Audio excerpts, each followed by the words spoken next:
So ఒకసారి మనం చూద్దాం.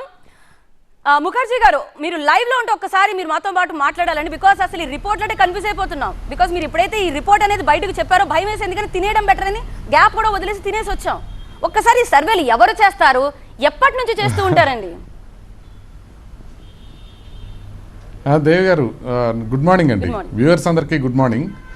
మనకి ఇప్పుడు లేటెస్ట్ స్టడీ ఏదైతే ఉందో ఇది అమెరికాలో ఒక ప్రివెంటివ్ వర్క్షాప్ ఒకటి జరుగుతోంది అమెరికన్ హార్ట్ అసోసియేషన్ తరఫున. ఆ కాన్ఫరెన్స్లో ఒక పేపర్ కింద ప్రజెంట్ చేయడం జరిగింది, ఒక అబ్స్ట్రాక్ట్ కింద ప్రజెంట్ చేయడం జరిగింది. అంటే మనం డిఫరెన్స్ ఏంటంటే పబ్లిష్డ్ ఆర్టికల్ కాదు ఇది. పబ్లిష్డ్ ఆర్టికల్ అంటే దాంట్లో పీర్ రివ్యూయింగ్ ప్రాసెస్ ఉంటుంది. అలా లేకుండా ఇది ఇంతవరకు ఒక పబ్లిష్ కాకుండా ఒక ప్రజెంట్ చేసిన పేపర్ మాత్రమే. అయితే ఇది ఏం చేశారు అనేది మనం ఒకసారి చూసినట్లయితే, మొదటగా వాళ్ళు ఒక 20,078 మందిని తీసుకున్నారు. 2003 నుంచి వాళ్ళు రిక్రూట్ చేసుకుంటూ వచ్చారు 20,000 మందిని. వీళ్ళని ఒక 8 నుంచి 15 సంవత్సరాల వరకు ఫాలో అప్ అయ్యారు. యావరేజ్న 8 ఇయర్స్ ఫాలో అప్ చేశారు. వాళ్ళని రిక్రూట్ చేసుకునే ముందు వాళ్ళని అడిగారు, మీరు 8 గంటల లోపల తినేదంతా తినేస్తారా, లేకపోతే 10 గంటల లోపల తింటారా, 12 గంటల లోపల తింటారా, 16 గంటల లోపల తింటారా అని. అంటే 8 గంటలు తింటున్నారంటే 16 గంటలు ఉపవాసం ఉంటున్నట్టు. అది వాళ్ళని అడిగి తెలుసుకున్నారు ముందు.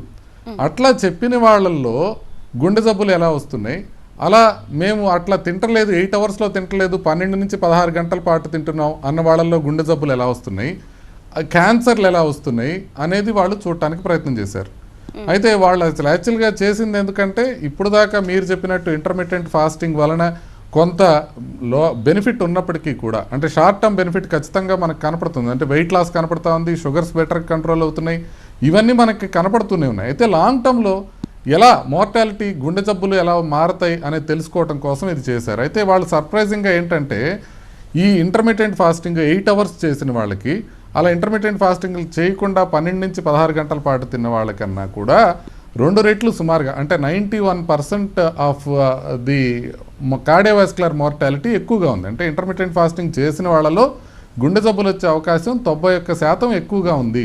అది అలా అని ఎలా చెప్పగలరండి? అది వాళ్ళలో ఫర్ ఎగ్జాంపుల్ జిమ్ కి వెళ్ళిన వాళ్ళలో కొంతమంది హార్ట్ అటాక్ వచ్చి చనిపోయారు.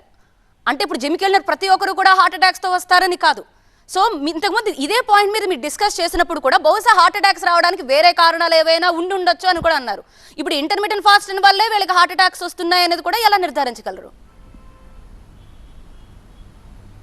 అంటే మీరు అడిగిన దాంట్లో 2 ప్రశ్నలు. ఇప్పుడు జిమ్కి వెళ్ళే వాళ్ళల్లో 1,00,000 మంది వెళ్ళే వాళ్ళని, వెళ్లకుండా ఉండే వాళ్ళని 1,00,000 మందిని తీసుకుంటే క్లియర్గా వెళ్ళే వాళ్ళకన్నా వెళ్ళని వాళ్ళు ఎక్కువగా చనిపోతారు, అందులో లేదు. అందుకని ఎక్సర్సైజ్ చేయటం ముఖ్యం అనేది మనం చెప్తున్నాం.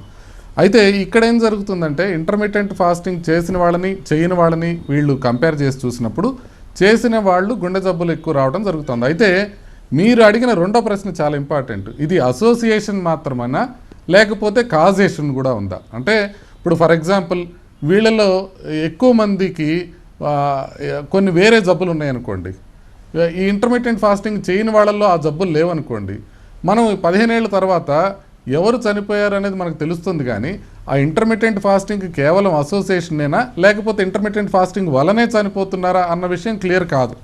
ఇదే ఆథర్స్ కూడా ఈ స్టడీలో ప్రస్తావించడం జరిగింది. అంటే ఖచ్చితంగా ఇంటర్మీడియట్ ఫాస్టింగ్ వల్లనే ఎక్కువ మరణాలు ఉన్నట్టు చెప్పలేము, కానీ ఇంటర్మీడియట్ ఫాస్టింగ్ వాళ్ళని చూసినప్పుడు ఓవరాల్గా వాళ్ళల్లో ఎక్కువ మంది గుండె జబ్బుతో చనిపోతున్నారనే మాట మాత్రం వాస్తవం అని. సో అందుకని దీనికి ఏంటంటే ఫర్దర్ స్టడీ చేయాల్సి ఉంటుంది. ఇప్పుడు వీళ్ళు చేసింది ర్యాండమైజ్డ్ కంట్రోల్ ట్రయల్ కాదు, ర్యాండమైజ్డ్ కంట్రోల్ ట్రయల్ చేయాల్సి ఉంటుంది. దానికి మనం ఇదే నెంబర్స్ తీసుకొని ఒకళ్ళని ముందు వాళ్ళల్లో ఎంతమందికి గుండె జబ్బులు ఉన్నాయి, ఎంతమందికి స్మోకర్స్ ఉన్నారు, ఎంతమంది ఊబకాయం ఉంది, ఎంతమందికి వాళ్ళు వేరే విధమైన ఇది పాటిస్తున్నారు అనేది చూసుకుంటూ, దాంట్లో ఇంకొక ఇంపార్టెంట్ థింగ్ కూడా చూడాల్సి ఉంటుంది. ఇప్పుడు మీరు టైం రెస్ట్రిక్టెడ్ ఈటింగ్ అంటాం, టీఆర్ఈ అంటారు దీన్ని. ఇంటర్మీడియట్ ఫాస్టింగ్ ఒక టైప్ ఆఫ్ టీఆర్ఈ అనమాట. అంటే ఇలా ఉన్నవాళ్ళు ఏం తింటున్నారు అనేది కూడా ముఖ్యం. అంటే నేను 8 గంటలే తింటాను కానీ దాంట్లో అంతా జంక్ ఫుడ్డే తింటాను అన్నారనుకోండి, అలా అయిన వాళ్ళకి గుండె జబ్బులు పెరిగే అవకాశం ఉంటుందని మనకు కూడా తెలుసు.